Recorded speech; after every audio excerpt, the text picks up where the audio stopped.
I'm Alex. And I'm Teddy. And I'm Spencer. And we are The Button Mappers. Hey, the Button Mappers.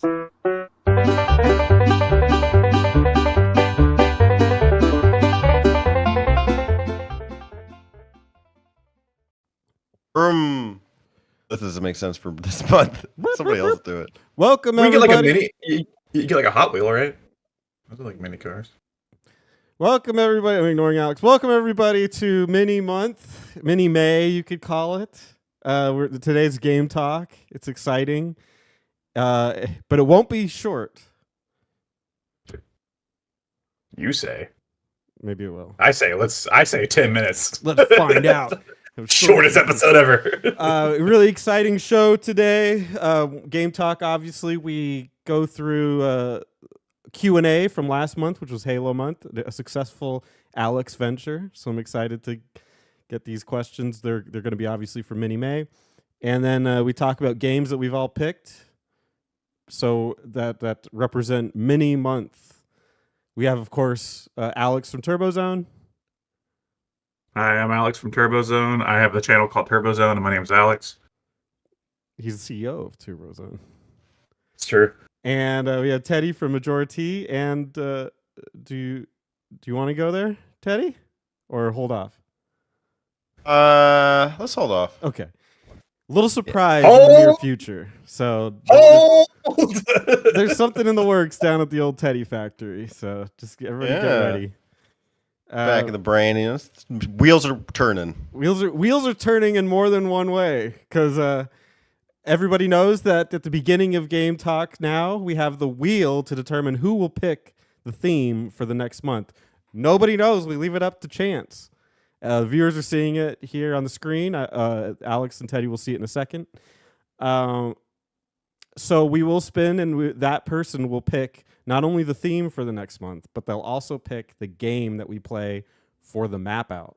So a lot of power in this wheel. It's a wheel of power is what it should be called.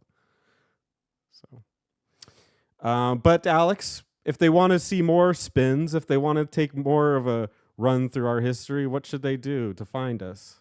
You should subscribe, bitch. Push that subscribe button.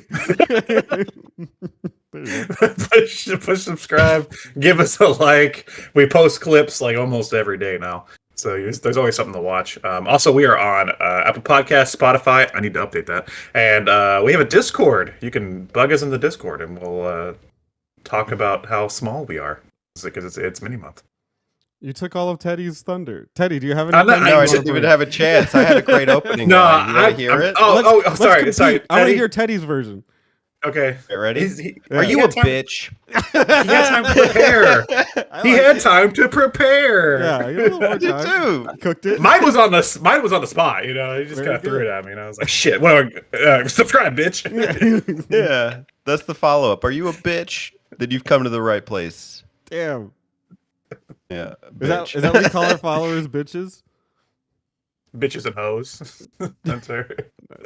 Come back, bitches.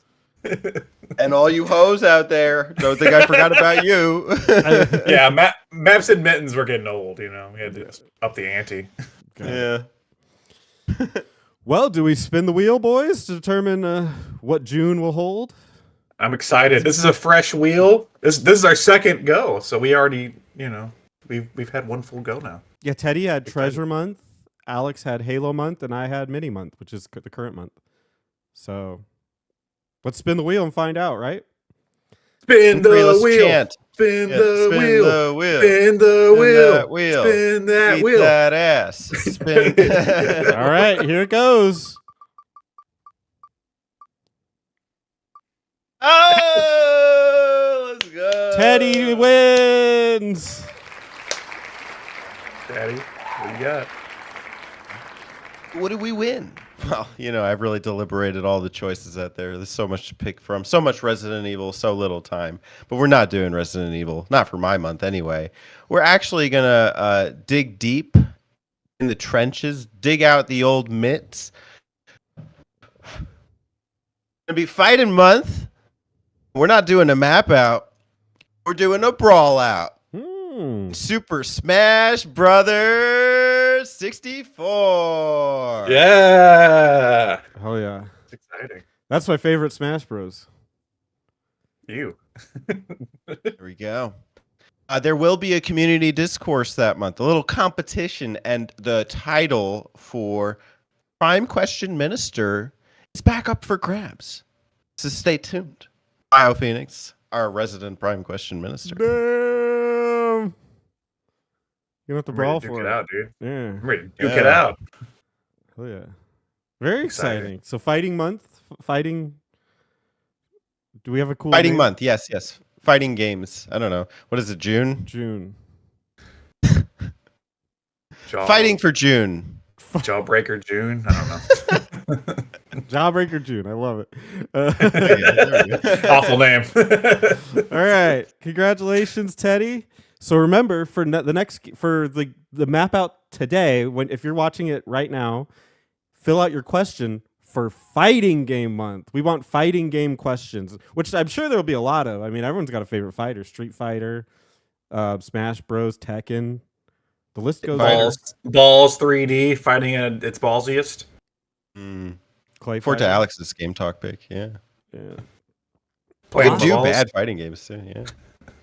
It'll be fun. Very cool. Here we go. Fighting month. Should be good. First. And hold on, I gotta just readjust some things. Okay, Balls. I'm ready. Let's do this. All right, so it's Q&A time. You got questions, we got answers. We asked for the most bite-sized questions, 5 words or less. Who adhered? I think it was only me, but who cares? I don't have the questions up. Do you, Spencer? Oh yeah, I have them. All right, great. So we're going to go through them question for question and see what we think. Legend of Leo asks, which game world would you like to miniaturize and display in a snow globe? What are these called without the winter theme, he asks. That's the second question, Legend of Leo. You're not allowed to ask 2 questions, so we're going to only answer the first. Which game world would you like to miniaturize and display in a snow globe?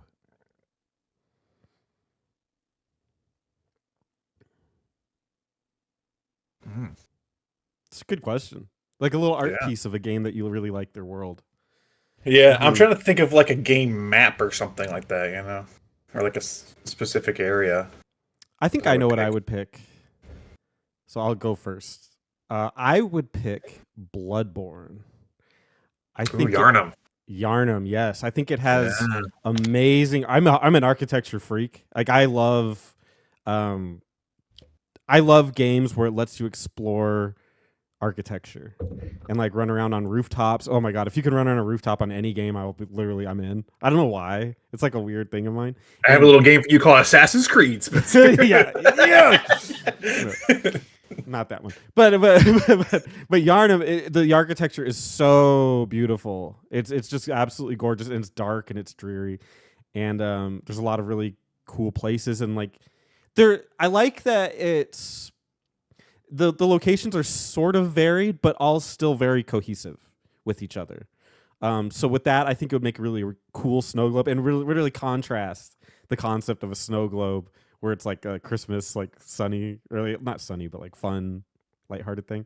So I would pick Yarnum from Bloodborne. All right. Patty, you got something? Yeah, I think I'll go, since he's asked about a snow globe. He didn't ask about, regular globes. I'll just go ahead and go with a snowy theme. And I happen to really like Free ZZ Peak and Banjo-Kazooie. The snowman with kind of the scarf going around the top. He's got the top hat, and then you got Boggy, the polar bear, and his little igloo over there. And then you have that little guy on the bobsled racing you. Is he a kangaroo or something? I don't even know. It's a seal. It was a seal, right? Seal, that's yeah. Kangaroo. I don't know. They're quirky. Then you got Mumbo's Hut. Classic Mumbo Jumbo. Yeah, I think it would make for a nice little piece, and you could shake it up and get some snow flaking around. Can you do the music from it?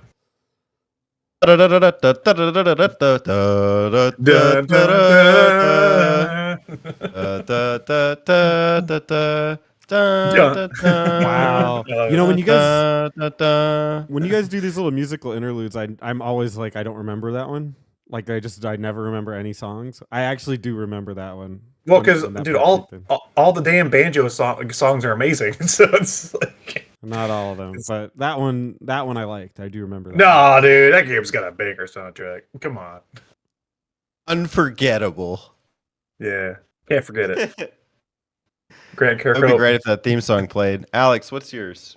Santa Destroy. I'm going No More Heroes. I want to see the city of Santa Destroy from a snow globe.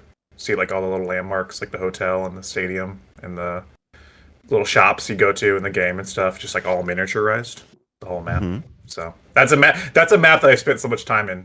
I just want to be able to like look at it in a little snow globe. Be like, oh yeah, I like killed somebody on that beach. Would you put the bosses in them? Maybe you know what? Maybe because most of them you do fight somewhere around the map, so maybe. Like I just think the If it's- arena, if it's the guy, applicable. the cowboy guy or whatever in the arena. Yeah, Doctor Peace. Yeah. You fight him in the middle of the baseball stadium stuff. cool. So maybe. Shout outs, Legend of Leo. We enjoyed your winter games video. I see that inspired this question. Don't put words in our mouth. You enjoyed it. I'm just kidding. I speak for all of us. I speak for the trees. Thank you. Okay. Speak Uh, for us. relax. Alex speaks for trees. What will Spencer speak for? Go. Resident question Prime Minister BioPhoenix here. Hey, BioPhoenix here. Michael Phoenix here. Presiding. His first question is favorite level or area that takes place where you're small, but everything is giant. Basically stuff like Rescue Rangers, Army Men, Sergeant Heroes, or the Micro Zone in Mario Land 2 are some examples. Easy question for me.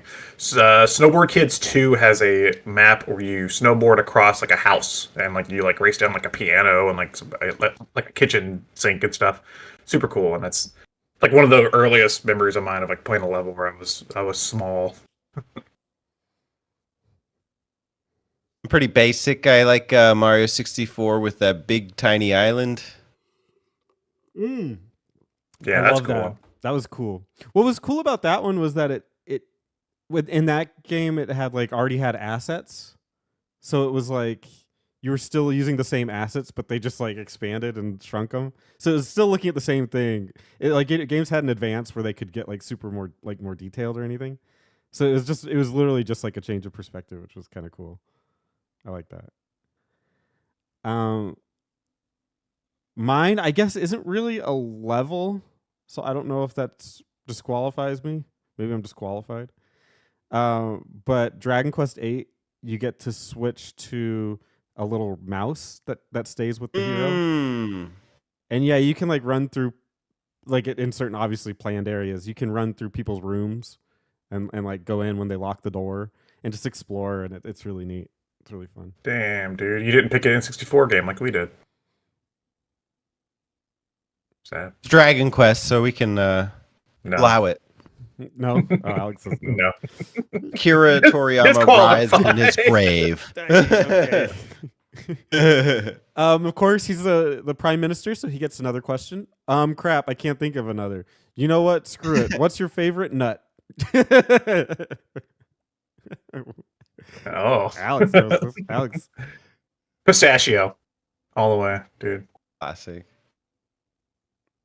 I used to be a pistachio guy, but cashews have been the nut of choice as of late. Overrated. Unsalted. Great for the diet. Nothing but protein, baby. Oh, they got a lot of fat. But I think I don't know. I think I might sound like a gross like baby, but I think I'm allergic to nuts. Like every time I try to get like on a big nut kick, I'll start and I'll get a couple, and then something in my throat just starts feeling like it's trying to die. So I'll just say peanuts because I like peanut butter. Yeah, that's fair. Isn't there like a super nut? That's like Yeah. great for the diet. Oh, I'll give you a super nut. I mean, all nuts are really good, but there's you can look them up. I think cashews are in there. But I like almonds. But nuts, the real benefit of nuts is they have like a high fat, healthy fat content. They got good protein, but it's not. I mean, you could just eat chicken and you'll get better. But There's a rare nut. It's like really expensive. It's like $20 per pound. I just don't know what it is. it's probably not worth it. The ultimate nut. The best nut of all time. Yeah. It's the best nut. Thank you, BioPhoenix. All right, next up is Turbo Zone. Turbo. It's Alex. That's me. All right. Oh no! You've been hit by the Willy Wonka shrink ray, and the Oompa Loompas are working on a solution to get you back to people size again. While you wait, what perks of being mini will you be taking advantage of? Did I read that in the correct inflection? That was right. Thank you. And you guys know the scene I'm talking about, right? The little kid that like gets in the TV Mm-hmm. in Willy Wonka. Yes. So Okay. you just shrunk? Yeah, I mean, that's all they did to him was like shrink him down, How small? Like when I could pick him up like this. like that big. Like he was like that big. A nut. Yeah, like nut size. Like they give you your average nut around that size. Yeah. Not a super nut. No, not a super nut, average nut, dude. Dude, I just want like a big freaking burger with a milkshake. Not the milkshake, but the milkshake, yeah. I don't know how you drink the milkshake. But Dude, you're like eating this on that big. burger, You're like this big though. It's gonna take you like a year to finish that burger. just something exciting about it. I don't know. You know, it's like going down, like, imagine like you're going down an ice cream slide or something. You get to eat the slide. Food. It's the food.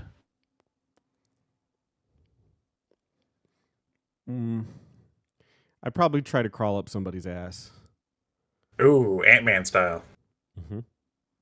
I remember whenever the Avengers movie was coming out, and like everybody was like, "Why doesn't Ant-Man just crawl up Thanos' ass?" I'm like, Yeah. I mean, that's a valid plan. You don't want that Thanos gas. That's why. Yeah, Crawl yeah. up, expand, right? Thanos is dead.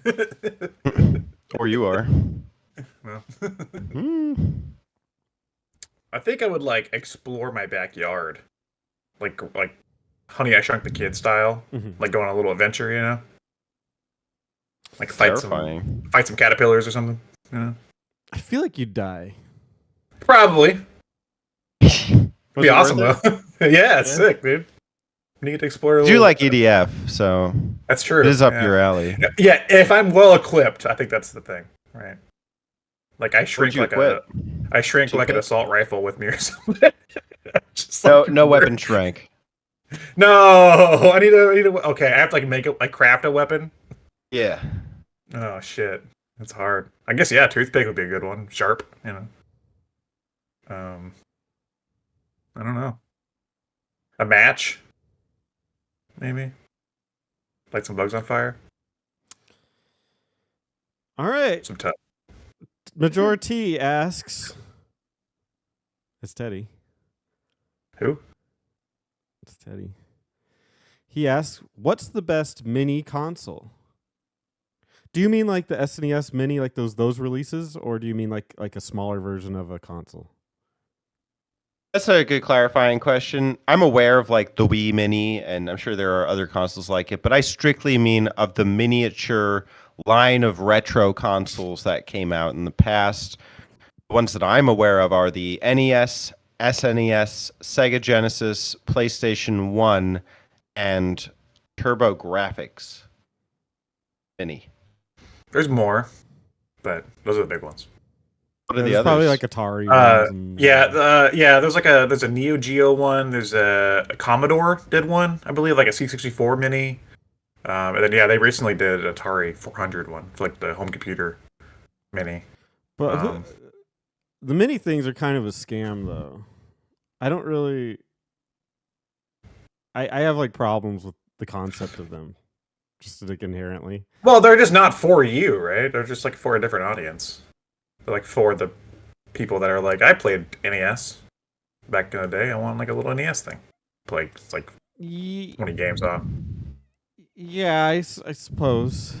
I guess my problem with them is that they're they're essentially just companies taking advantage of the fact that they can own ROMs, and we're not supposed to own ROMs, because really they're just Raspberry Pi that you could also load with as many games as you wanted and not restricted to a console, and just literally play anything, and it'd be cheaper than most of them. So it's like it's just like a weird, like a corporate way of teetering the line between legal and not legal, and giving you a far worse product for it. It's a novelty. Yeah, it's I guess, yeah. With that being said, what's the best? Ironically, I have the worst. I bought the worst because it was like $20. Did you buy the PlayStation? I bought the PS1 one. Oh God, dude, I'm sorry. They were like it was on clearance at Best Buy for like $5. So I just was like, sure, why the fuck not? So I took it. But if it was just based off of what they released and because you can add games to them if you understand the architecture. But I'm not going to judge it based on that, because at that point, just get a Raspberry Pi. But based on what they had, I would say the Super Nintendo one. I've only bought one of them, and that was the Genesis. And Of course. I still play it, but it's because I modded it to add more Genesis games. Like, it's basically I have it, and then I have like a wireless 8-bit do Genesis pad. So it's basically like my Genesis. Whenever I want to play a Genesis game, I just use that as my Genesis for the most time. Because I can hook it up to like a nice TV and play that way. Mm-hmm. But that's the only one I bought, so that's the only one I can really speak on for myself. Mm-hmm. I bought the SNES and the Genesis, and it's such a toss-up. I feel like I'm doing console wars here, Yeah. But I do think from a hardware perspective, I do like that with the Genesis one, those controllers, you can use them for multiple purposes, whereas the SNES Mini one, it only works with the SNES Mini. I bought peripherals that worked with the Genesis Mini, and although the flip side of it is that with my SNES Mini, it is more accessible to get into the data mainframe and add games. I'm not saying I've done it, I'm just saying it's easier for me. So, gosh, it's such a toss-up. I think for that, I'd have to go SNES Mini. But the other problem with that, it's a layered problem. The Genesis that I bought was the Chinese version. There were like 3 iterations of the Mega Drive. And then I found that out literally middle of the episode with Alex one time when we were recording about mini consoles. Like, wait, we don't have the same games? What the hell is this? It was like we knew there was an American and a Japanese version. I had the Asia version. So, very strange branding, but that one had the best lineup of games in my eyes. But even then, SNES Mini. Okay. Cynical Gaming Blog Terry 309 says, Alpha Omega Sin returns to YouTube. What is the first gaming video you want him to not make? It's not make. Oh wow. It's relevant to many months because Alpha is a bit on the shorter side. I don't know who that is. I don't. He was Like, a he did dude. a lot of rant videos. Yeah, he would basically it'd be like Capcom would be like, "Hey, we're canceling Megaman universe or whatever," and then he would go on and be like, "What the fuck, Capcom? You bitches! Give us Mega Man!" It'd be like that kind of stuff. So I would say I don't watch that kind of content. I did at one point, when I was like a teenager, but. So I don't want him to make any videos in that style, at least.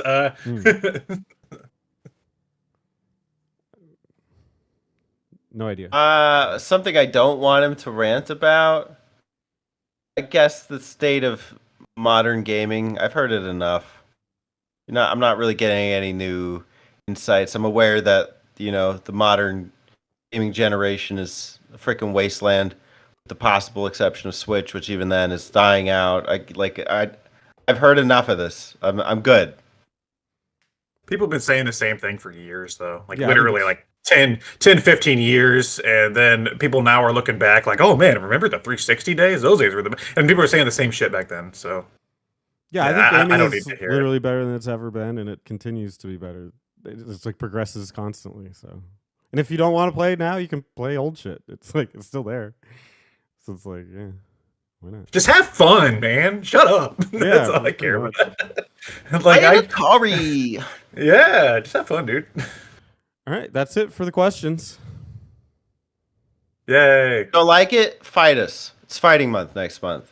Leave us a question about fighting games. Yeah, You know somebody's gonna ask like who would win in a fight between us. They're gonna like. That's an obvious question. You almost said obvious answer. I like that. I didn't mean obvious answer. That is cool. That was a Freudian slip. Yeah. I meant obvious question. I would clearly destroy you. Yeah, obvious answer. You guys would be dead.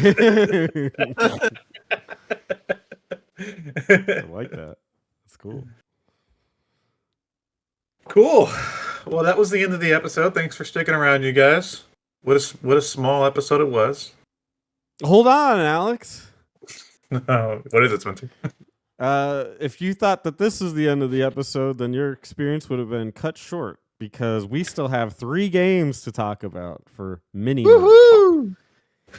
And Alex, I would like you to go first. Cool. Hey, everybody. My name's Alex. I like to talk about video games on the internet. Aren't I original? Today, I'm here to talk about a game.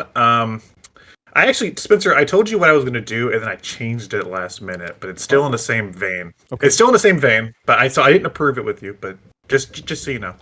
I was originally going to talk about the Neo Geo Pocket Selection Volume 1 for the Switch, which is like miniature versions of Neo Geo games. But upon playing that collection, 6 of them are fighting games, and those 6 I don't have enough to say between them. That's it. Save them for next month. Yeah. So, but I still wanted to play a game for the Neo Geo Pocket Color because that's a very miniature console with some very shrunk down arcade style games. And I'm gonna talk about a game today that was only released in Japan. That's part of a really popular franchise that I also can't shut up about. That is Mega Man Battle and Fighters. It is a port of the 2 Mega Man arcade games, which are Mega Man the Power Battle and Mega Man the Power Fighters, which came out in the arcades. Those original arcade games take the concept of the Robot Master battles from the mainline Mega Man games and put them in an arcade setting with like 16-bit graphics, and they're really beautiful. I really love those arcade games. This version on the Neo Geo Pocket Color combines both those arcade games into one package and demakes them. You guys are familiar with the concept of a demake. It takes the 16-bit visuals from the arcade and kind of demakes them back down into NES style. Not exactly, but like very similar. The sprites for some of the characters look similar to the NES sprites, but they have like newer animations and stuff to make them look different, which is really interesting.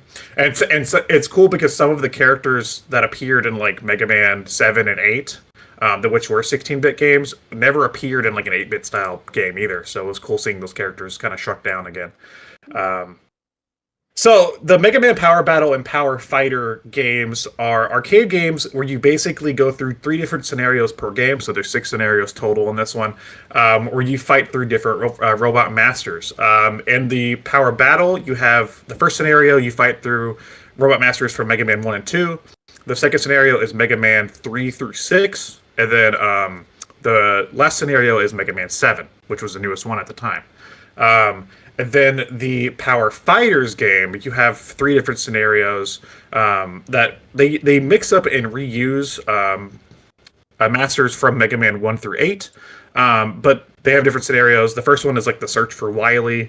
The second one is like rescue roll. And the last one is like find new parts. And they all have like different stories. The sad part about playing this, I'm playing the only release we got here in America was on the Switch recently.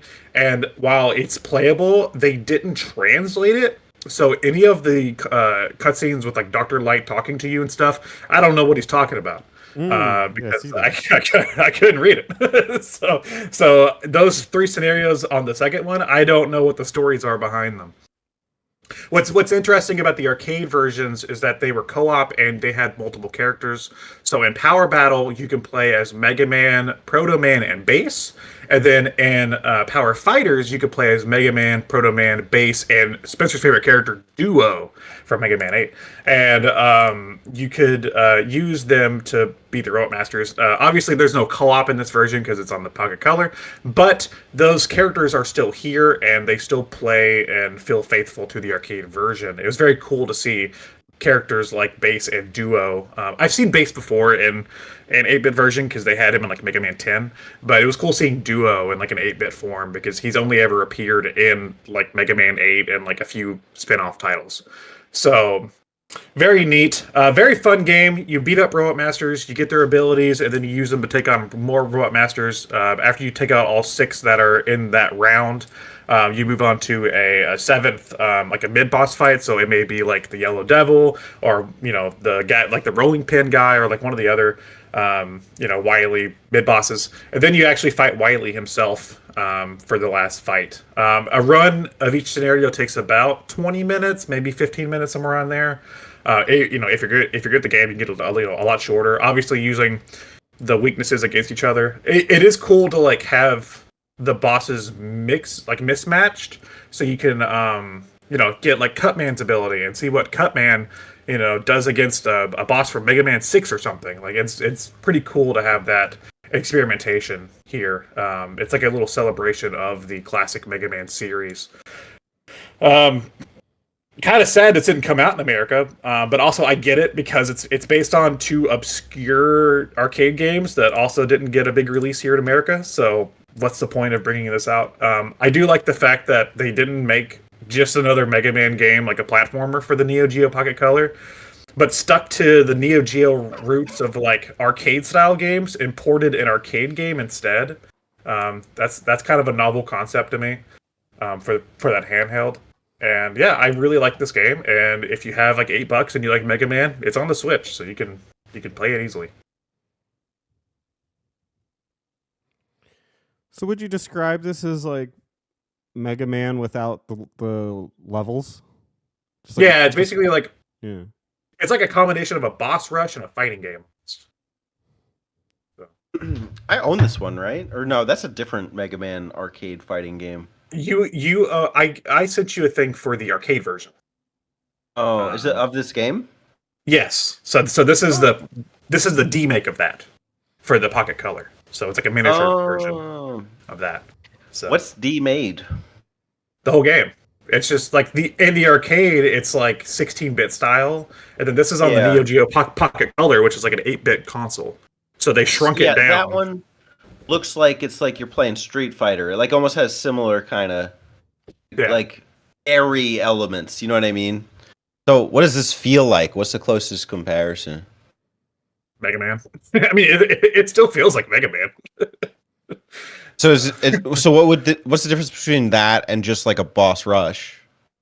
Nothing really. It's just the fact that it was like an arcade game that had better graphics for the arcade version. And then playing it on the handheld, like I said, they kind of made everything look like the NES games again, even characters that didn't appear on the NES. So it just kind of feels like you're playing a classic Mega Man game in boss rush mode, almost. And why would you recommend that over, say, like Legacy Collections boss rush mode? I wouldn't. It's just a novel concept, especially for like the Neo Geo Pocket Color. I mean, now obviously this was released in like 2000, and then the Legacy Collections are newer, so obviously they've had a chance to do that concept better with the Legacy Collections. But it's still cool to like get to play. Oh, this. I see. Because it came out in 2000 originally, right? Yeah. Okay. Yeah. Okay. Mega Man for the Mega fan. And it looks like they released it on Switch. Is that where you played it, or did you? Yeah, like I said. I said, that's the only release we've got here in America officially is the Switch release, but they didn't translate it though. I thought maybe so they just kind of slapped it on there. You're being an Ultra fan and you imported it. You're one of those guys. I don't have a. You know what? I want to get a Pocket Color. Like I'm interested in getting one of those, but because they're really not that much, and the games are like I don't know, 20, $30. But even then, I'm like, I don't know if they're region locked. So I have to do some research because I would like to own this one, if you know. But I have to like figure that out. That is funny that they would, and that's the funny part about like Japanese games, is that they still, even like the fully Japanese versions, they'll still like have hints of English in it, which is something I don't understand. I never understood, because it's not like America's done the opposite.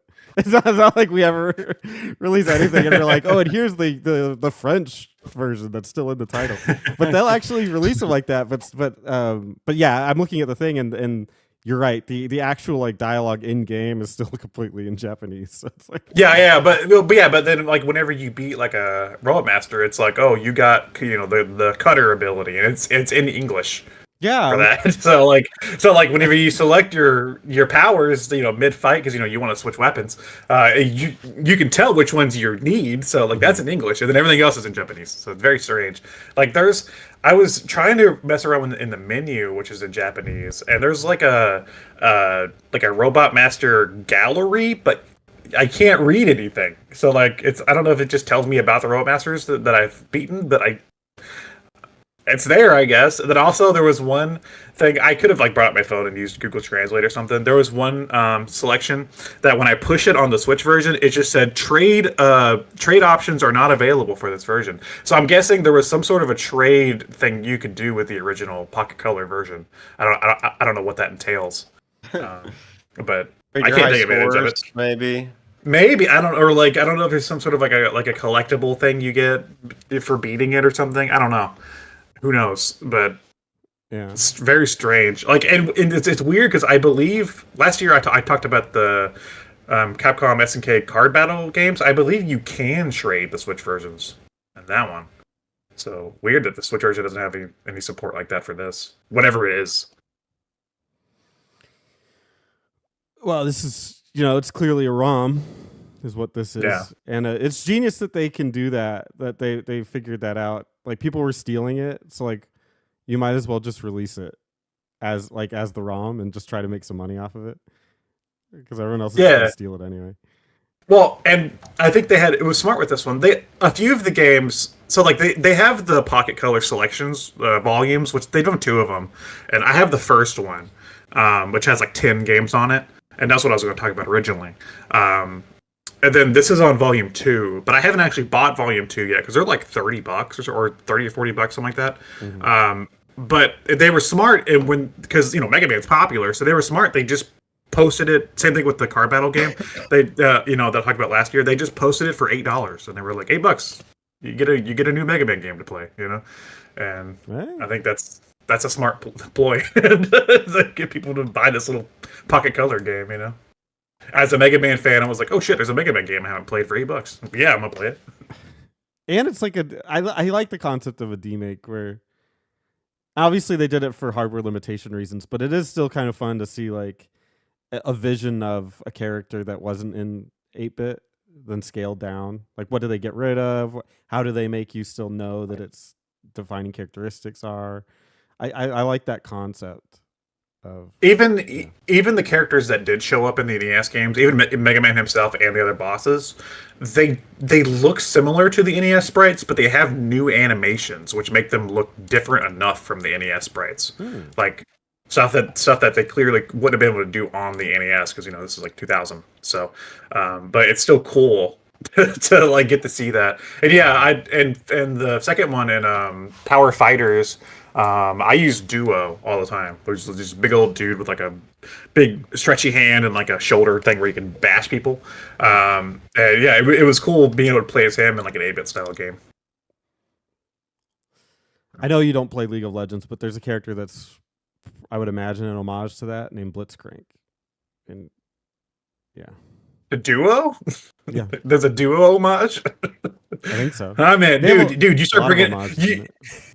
start bringing up obscure Mega Man characters, and I'm in. Yeah, he has an arm that shoots out and grabs people, and then his other fist like knocks him up. Oh, yeah, this is similar. Like, he has one that like stretches out, and then he has like a spiky shoulder on his other side, so he can stretch out, and then he can like do like a shoulder bash. He can, like, that's kind of cool. Yeah, like ram into the enemy. So it's a neat design. Cool. Yeah. Where would you rank this on Mega Man games? Like high on the list or low? That's tough because it's not a platformer, so it's So what? It's Yeah, what hard do you do to- if half the game is gone? Is it the good part of the game, or what is it? but half the game's gone, but you get so many of the robot masters from all the games, Mhm. so it's kind of It's a trade off. neat. Yeah, it's a trade off. I really do like those arcade games. And this is faithful. I would probably still play this over like some of the lesser platformer games. So I'm gonna say like Mid-tier. mid series. Yeah, mid classic series. I'm talking mid tier. Yeah. Okay. That makes Hey, not sense. bad. If you don't like platforming, but you like Mega Man, then this is the game. Yeah, for you like running and gunning, but not jumping. I guess. No jumping in this game. I This mean, doesn't you look still like have it to from what I jump. see, but I mean, oh yeah, which it is cool though, because like you do have different characters with different abilities. So obviously, I didn't talk about this, but Mega Man is still he's equipped with this charge shot and his slide, and then you still have actually I didn't use Proto Man that much, so I forget what he has. I think he has like a shield. Base has like rocket boots. And then I talked about duo already, so there are like different ways to play it too. So really, you don't need to be good at platforming. You just need to be good at boss fights. I guess that's the perk too. Is like you get to play through the bosses as alternate characters. It's not really something you see in the mainline or 6 and Mega Man's anyway. Yeah. They didn't start doing that till like Mega Man 9 and 10. They started introducing. I think 9 has Proto Man, and then 10 has Proto Man and Base. So they do that later, but it's way later.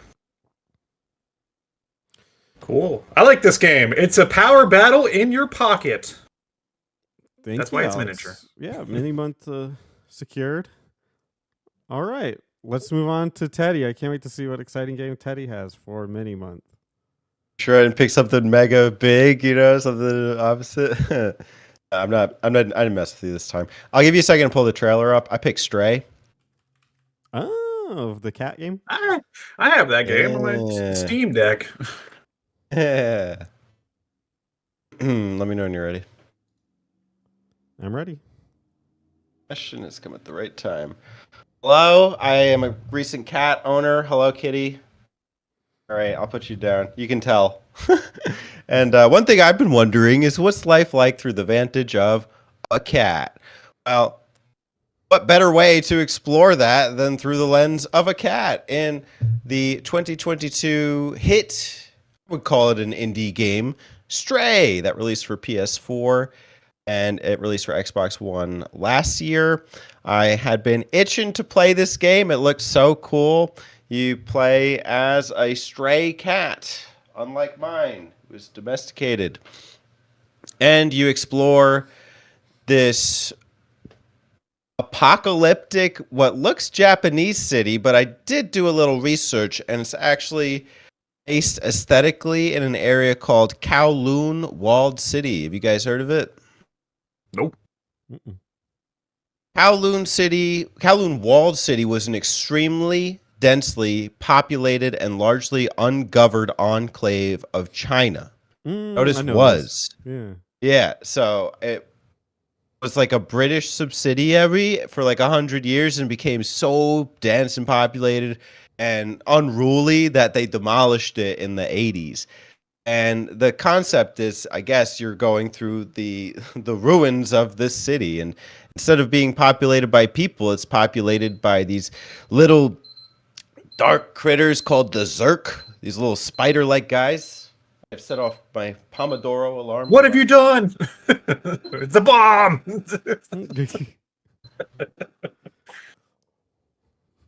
Like a bomb defusal mid-episode. Yeah, Dun, dun, dun. he's only got 30 seconds. It's a real MacGruber Successful scenario. diffusion there. Nice. But that's not all it is, because the more that you go through the levels and areas, the more you learn about some of the mishappenings. It's not even populated by people. It's populated by robots. These cool, fancy looking robots with this cool like headgear and just kind of wearing any kind of gear. It starts off like you're in the slums, actually. Like that's one of the major areas that you make your way to. And it becomes kind of open world. Up to that point, it was kind of jumping and running and jumping. Your way to that area. And I love the description for this game. It's called a third-person cat adventure game. Like that's the genre.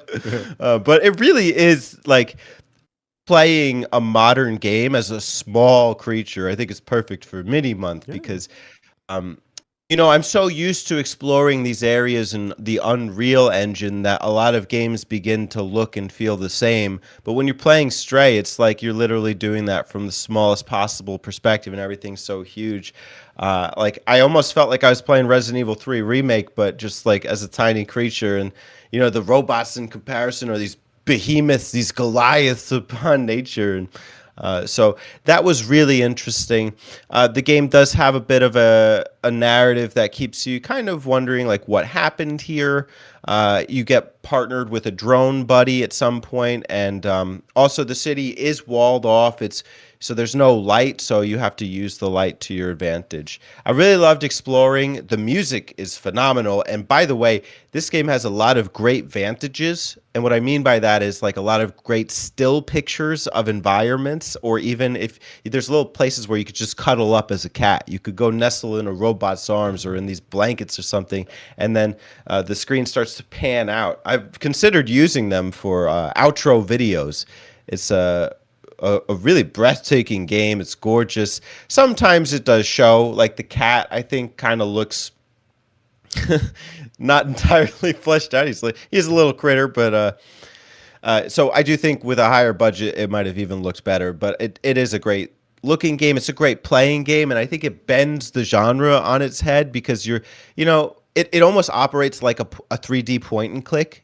Like you're looking in different environments, and then like say I see an air conditioner up there. If I look up at it, I could press A, I could jump on the air conditioner, I could jump to the rooftop, I could jump to the top of another building, I could jump in a bucket, and then the bucket starts going down the buildings.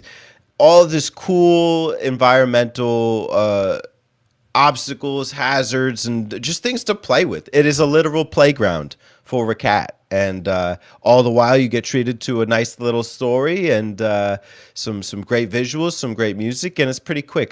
My runtime was about 4 hours and 28 minutes. So I had a great time with Stray, and I think you can too.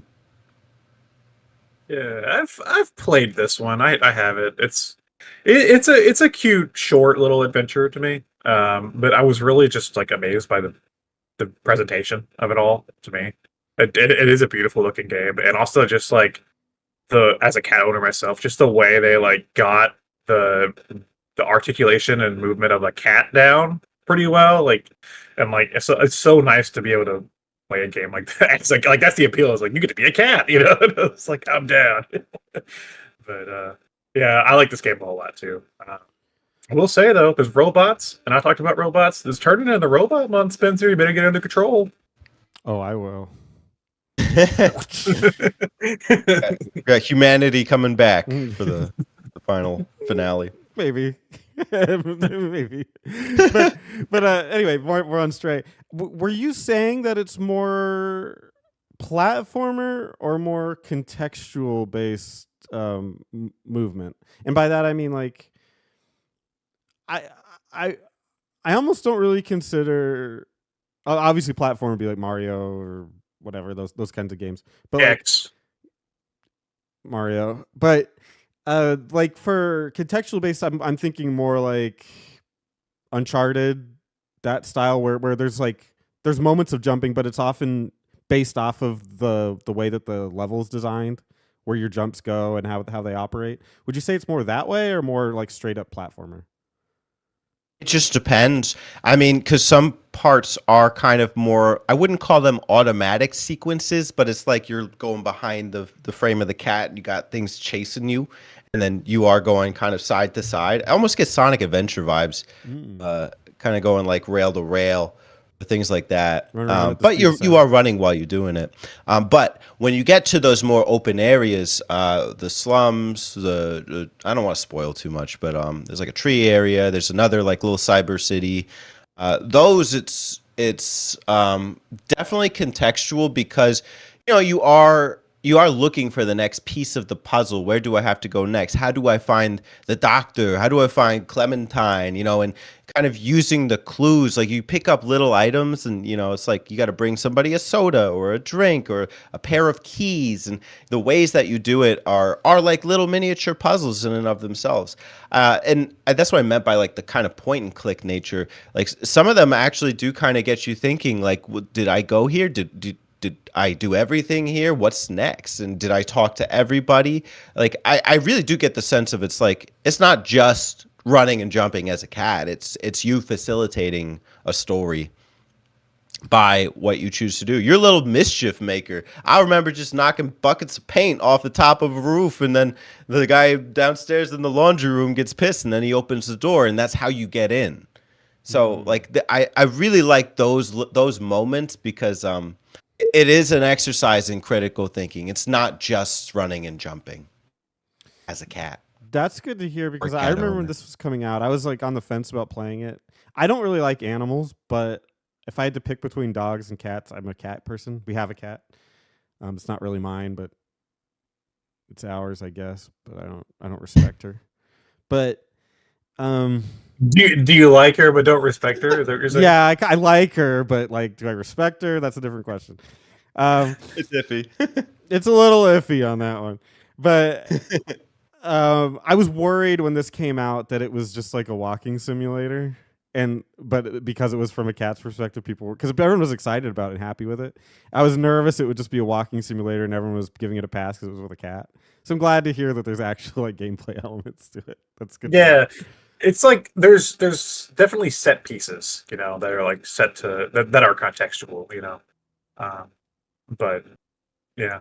You know what? I'm gonna call bullshit though, because you're playing as an orange tabby, and I have an orange tabby, and orange tabbies are always hungry. Mhm. Mine doesn't shut up. I can feed him, and like 30 minutes later, he's like asking me for food, and I'm like, dude, you just ate. Same So with ours. I'm gonna call bullshit on this cat.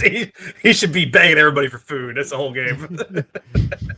You do have a It's only meow 4 button. hours. The feeding schedule is like every 6, so I think he just ate. You know, you do have a meow button, so you could just tell everybody meow. There's a meow button. Yeah. I guess There's Yeah. a meow I'm button. sure they use it Yeah, to like yeah. get people's attention or something. That's cool. So Yeah. not really. It's just a cute little thing. It's just cute to have a meow button, because you're a cat, so you want a meow button.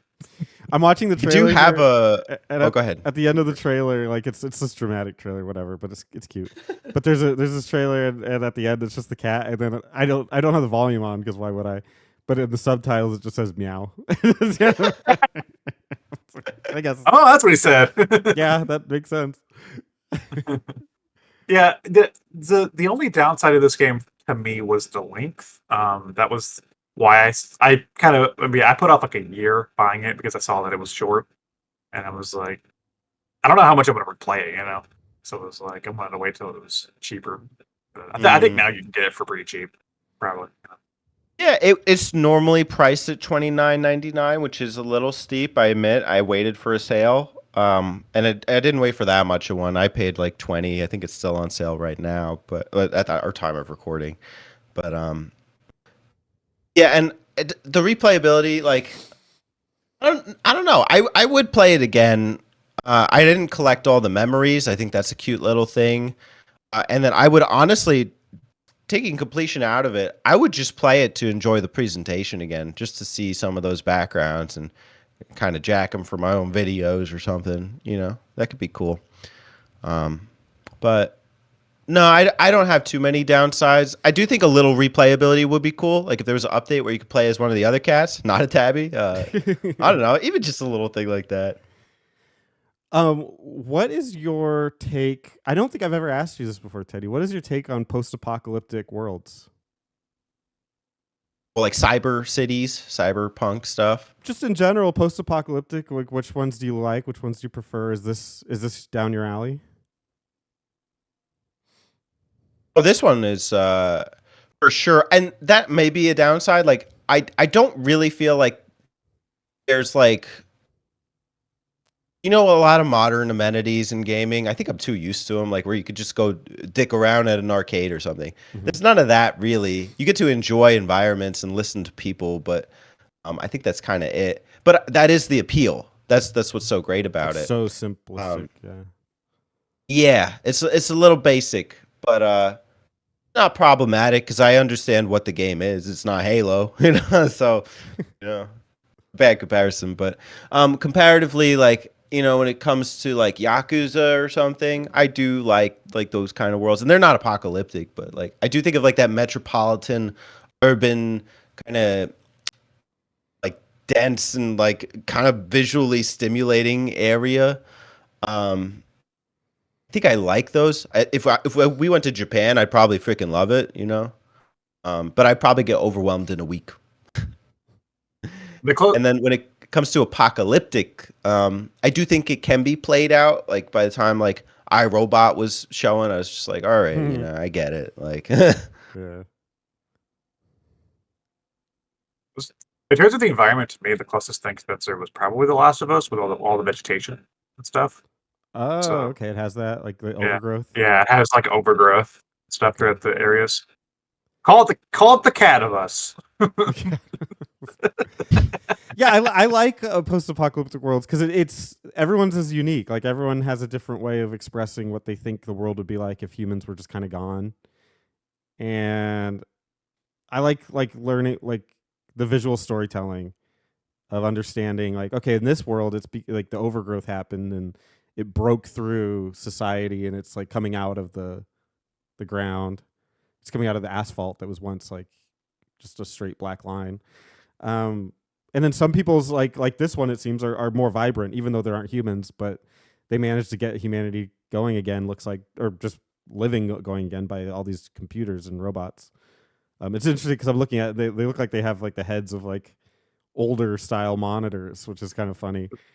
yeah, one guy's got a set of speakers up here. Yeah. Got megaphones. Is that Daft Punk? Yeah.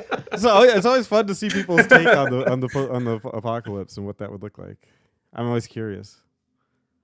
Yeah, and then even the question of like, do androids dream? You know, are they robots or are they human? You know, what are they?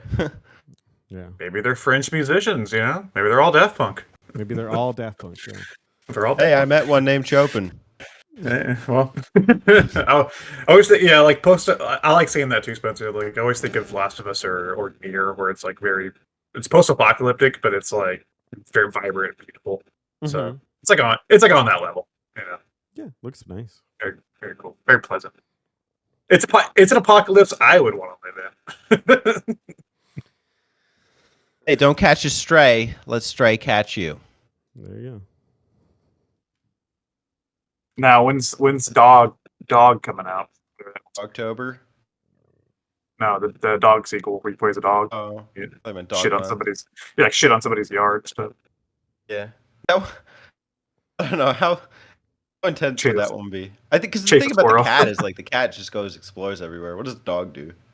I'm Humps trying a to jump tree. on the air conditioner. Like, Well, the emotional no. story you would tell with that would be that your master is missing, and your Yeah, dog is trying to maybe- find him, and you'd use smell to find him. Maybe he like makes that, or like I'm thinking that, or maybe he like makes friends with a robot. Something becomes his master. You know, I don't know. That's actually an interesting idea. Because do dogs Yeah. know the difference between humanity and robots? If they Do both- dogs dream of electric sheep, right? Yeah. Yes. Cats. Electric cats. What do dogs dream of? Legend of Leo, let us know in the comments below. Or like sticks. That's a nice stick. That's a nice thing. Do dogs dream of electric sticks? One stick, two stick. Spencer, if Teddy's done, Teddy, you done? I'm done. All right, let's pass it over to our boy Spencer. It's his month. What do you got for us, Spencer? What's the miniature game of the day? So I had one game in mind, and I realized to do it justice, it would take me longer than what I had time for here. So I postponed that for the live version. So stay tuned for Game Talk Live this month because I got a great game for that. But it left me with a conundrum. What do I pick for Game Talk for mini month? And I realized very quickly there was only one option. This will be a bit of a throwback. So if you guys are fans of Button Mappers history, you'll be happy to know that this is certainly a callback. I don't even think I was on the Button Mappers officially when I talked about this game. But back in the day, I reviewed a game called Katamari Damacy. I'm here to talk about its sequel, We Love Katamari. It's We Love Katamari Reroll plus Royal Reverie. It was released on the Switch recently. It originally released on the PS2. It was a sequel to Katamari Damacy. And man, I have so many memories of this game. This, my actual discussion of this might be a little short because I talked about it plenty before. But just as a recap, Katamari, you're a little guy and you're rolling a ball, and your goal is to roll up things on Earth and then throw them into the sky and turn them into stars. That's essentially it. The ball gets bigger the more you roll. So it's a weird game. I think it's just like history has shown that this is just one of the strangest games. It's a game that it's like very Japanese.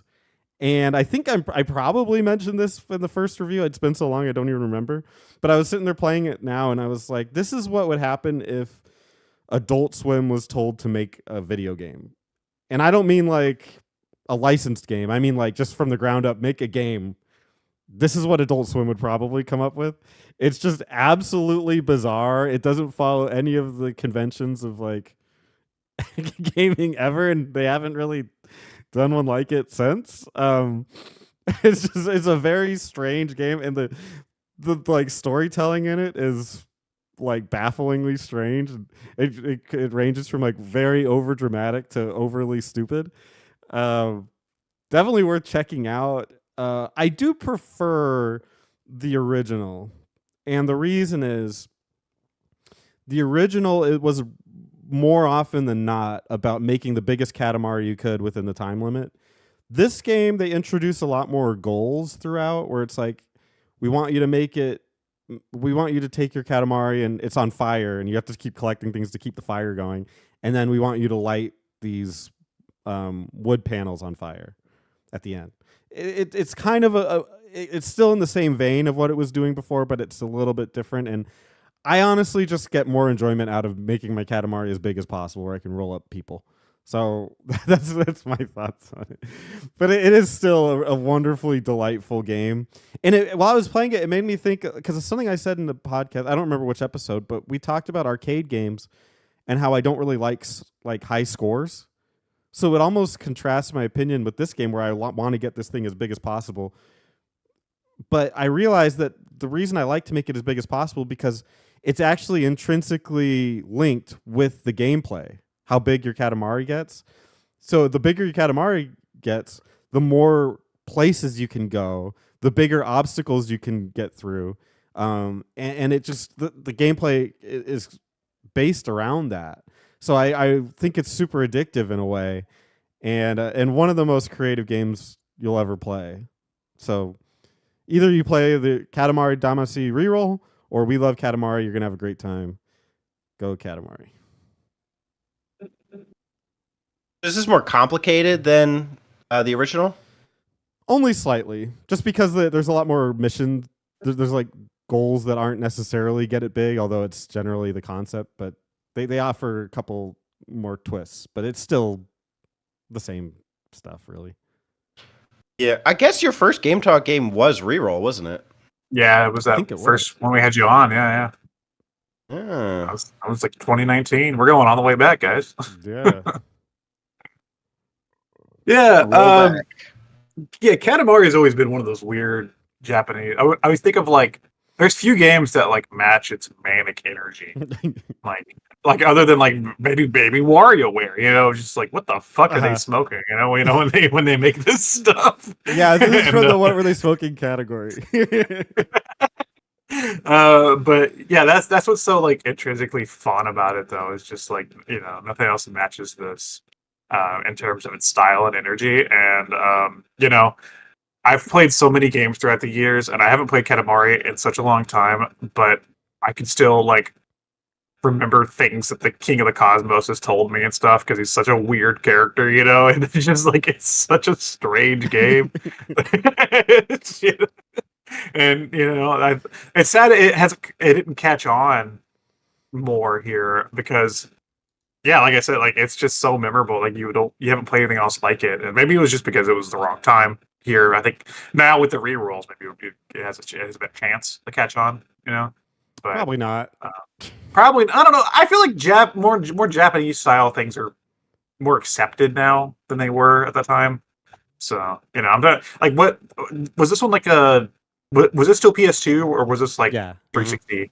Because I know they jumped over to 360 at some point. Like that one at that point, I'm like, that's the wrong.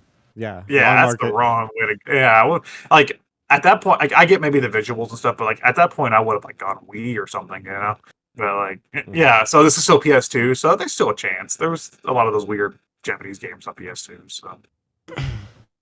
Something about the Katamari formula is not priceless, timeless. Like it just that will never get old. Just like rolling a ball until it gets so big you could swallow the earth. Like what other game has done that? That will never get old. I mean, I guess I could play it over and over and get tired of it, but if I need a quirky game, boom, we got Katamari. It satisfies your like lizard brain. Yeah. To like get the thing as big as possible, right? Yeah. So It all comes back to Zuck. yeah, what? Oh, lizard, because he's a lizard. Yeah, we're all on Facebook. We're on you, Zuck. I know I talked about it in the original, but the soundtrack of this game is also just off the walls bizarre. with strange mixtures of, I don't even know if I would call them pop songs, but like jazz, like lounge, lounge jazz, elevator music. Like it's weird. Like just like the weird levels that the song went through with, and then the very iconic when you're talking to the king of all cosmos. Man, if you're into like soundtracks, this is one to check out just for how bonkers it is. I don't even think all of them are that good, but they're just weird to listen to them. It's like if when they were making the Persona soundtracks, they did a bunch of ketamine. Yeah, Like, the same people made them. They're like, what happened Tuesday? They're like, it's like, well, okay, we'll just use that for Katamari Damacy. No.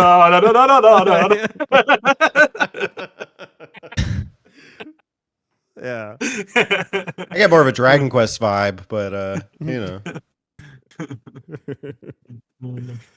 It's different for sure. And I highly recommend it to anybody who's looking for, because it is a fun game. I think that's, you can talk about how weird it is, and it is certainly weird. Like there's not even I don't even know how you would like put a genre to this game.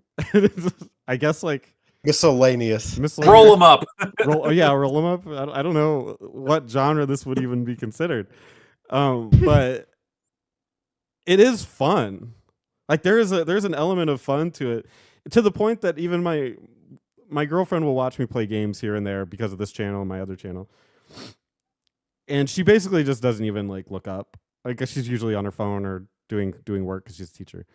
But she remembers this game. Like she'll be like, "Oh, Katamari, where you're rolling the ball," and it's like it's almost fun to watch as much as it is to play. It's such a spectacle to, and the noises people make, like when you roll them up and they're like wiggling their little legs. Oh yeah, they're like frantically like. The terror. The dogs, the cats, yeah. I think this is a game too that breaks gender lines. Because I think my partner, she knows it as well. How many women you know Katamari. Why do they know it? Like, I guess it was anybody could play it. Mhm. Yeah, it has mass appeal, I think.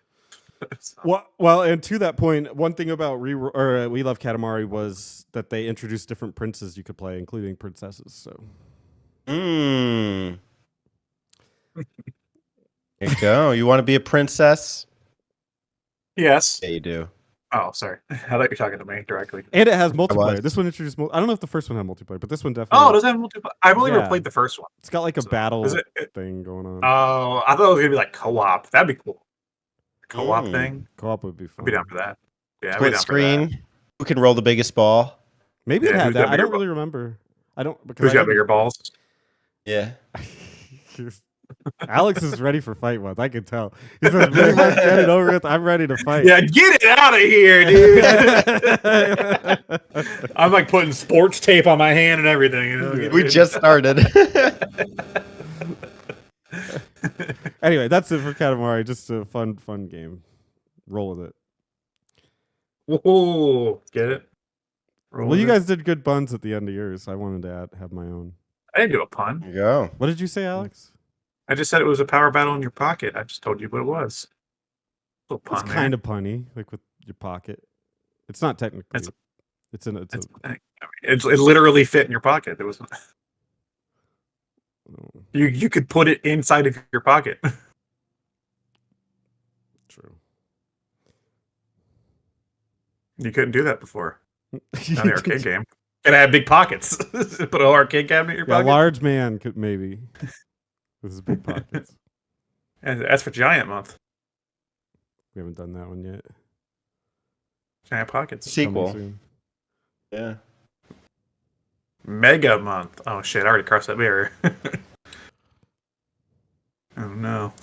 Man. October. Mantober. October works with everything. Mantober. We're gonna watch Mancers. Oh yeah. Yeah. We're gonna be sponsored by Manscaped. We're gonna what's some other man product, man things? Like every game ever. Every game ever. That's not true. Most. Like Gears of War. 99% of games. Hello Kitty Cruisers. Okay, you got me. I mean that's a real man's game. Trust me. Hello Kitty. I mean, it's probably weightlifting. played by more men than not. Although I don't necessarily classify them as men, but yeah.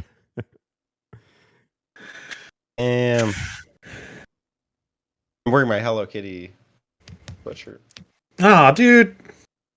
We gotta pick on Teddy for. He's my punching bag today. Here I am having my gender attacked, and I'm the one that suggested Mantober.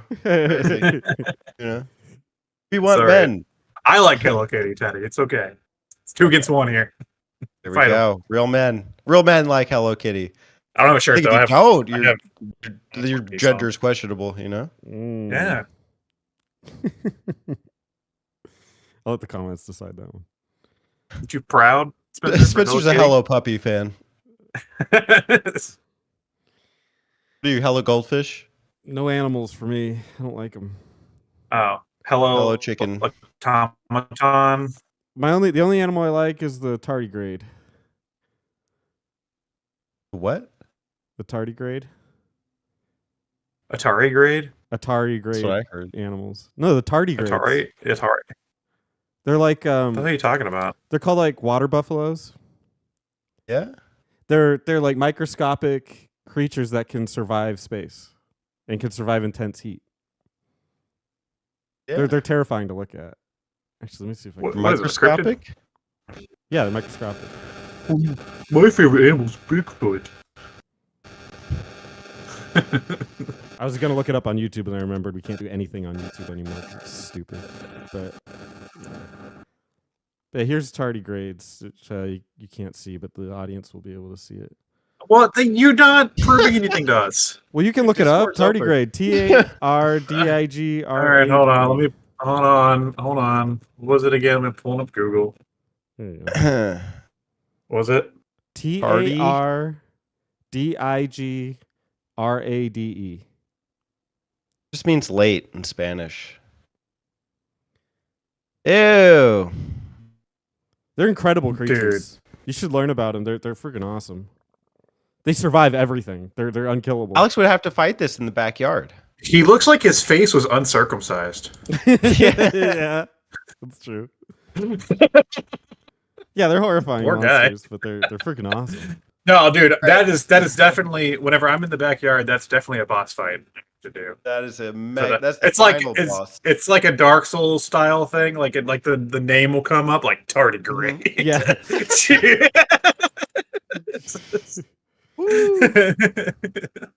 Yeah. That looks like it could be a Souls boss. I think so. How did you hear about the tardigrade? You just learn about things throughout life. That's one of the things that I've somehow stumbled on. I don't even remember. It whispered in his ear. Learned about it like 12 years ago or 15 years ago. Okay. Yeah, what a It's stuck with fascinating. you ever since. What a fascinating creature. Just really look it up. There's a lot of interesting info on him. Can't be I like killed. Can survive through space. Can survive without water. Can survive intense heat. They're Until I shrink down. Damn. Until Then it's over. Alex steps into the arena. One-on-one. Too big. One-on-one with the tardigrade. I'm going. Let's fight. Just needs his bandage on his hands. He'll be fine. We'll boxing match with the tardigrade. Dude, this thing will fuck you up. You're crazy. Dude, I'm gonna fucking fucking MMA that shit. I'm gonna put me in a tardigrade in the ring. It's over. Oh, no way. He'll fuck you up hardcore. Look, he's got Let us know in the comments who would win in a fight, me or a tardigrade. he's and got why. eight hands that are fucking like claws. Dude, he's overweight. Look at him. That doesn't matter. Some of the tougher enemies in Dark Souls are overweight. Well, yeah, but you beat them. Not first try. And in real life, you don't got multiple tries. You're not. I'm You're not respawning. Yeah, you're not respawning. I'm sorry. This thing would eat Link's shield. Yeah. Little likes that look like just penises. Like it's just the mouth. Wait till you meet the rest of the body. More like I don't. Should be a Zelda boss. We're doing Miyamoto. Miyamoto month. It's making Dude, fucking Pikmin bloom and theme park rides. don't That's give us what any it's ideas. And none of us talked about Pikmin, which is a little surprising. I thought you would. Or Mario versus Donkey Kong. Well, the thing is that I want to like map it out at some point because I love those games. So it's like I could have done it. March of the Minis crossed my mind. It marched across, and I said no. I played enough of those games. I almost got that new one, but I did. They're all Understandably so. It's fucking lemmings. It's goddamn lemmings. Imagine paying $60 for that. No, I think it's cheaper, but no, I think it might should be 40. I would spend 10. Yeah. I would spend 0, which is why I would never bought one and never will. What if I say we're gonna map it out? Then I would spend whatever cost it is to buy it. Yeah, you have a Steam Deck. Oh yeah, I could like the older ones or yeah. I have a moral objection to doing that with modern games, but certainly the older ones I would do it.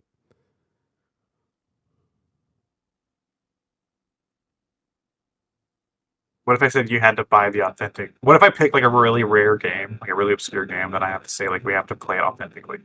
I'd fight you. We would revert it to fighting month and we'd dude, answer the Fight age-old Club. question that you brought up earlier. Wait, so what's the scenario? It's Wheel of Names, and Alex gets picked, and he picks like something obscure. I picked like a really expensive obscure game. Like some But I Sega say, like, Saturn game that like never came out here and is like really Yeah. obscure. So I'd have to get a like- Saturn and then I'd have to get that game. You're at like $300. Yeah. So you can map out a game no one's ever heard of. I probably suffer the most out of this one. I'm the one without a Steam Deck. Well, his thing was that it had to be original hardware. Yeah, we had to play it. He would just make a situation that would enrage me. I think that's what. Oh, he was okay. going for. Yeah. And the Try to piss end off result would Spencer. be we would battle.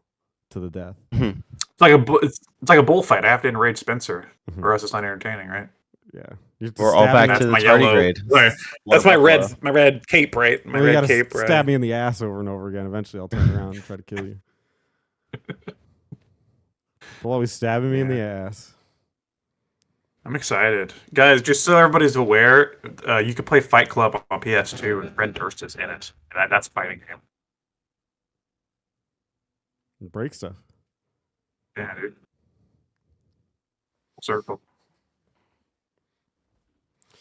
Already got dursted. All right, You bye. got dirt. You just got dursted. Hey y'all, don't forget to subscribe to them button mappers.